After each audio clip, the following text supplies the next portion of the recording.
Alright guys, in this video I'm going to show you how you can change button layout for Fortnite mobile.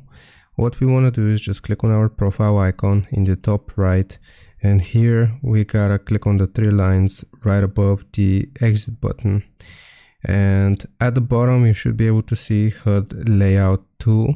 If we click on it, then here you will be able to see all of your current buttons, and you can edit anything that you want.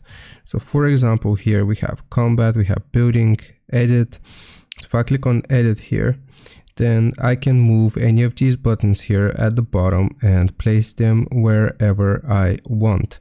And once you try to modify a preset, it's gonna ask us if we want to create a new layout. We'll just click on create here, and it's gonna tell us that the layout has been saved.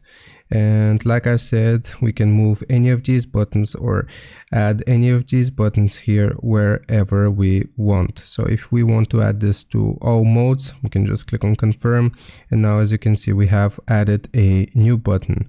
After you're done, you will just click on the save button here, which is next to the left arrow at the top, and it's going to tell us that the layout has been saved.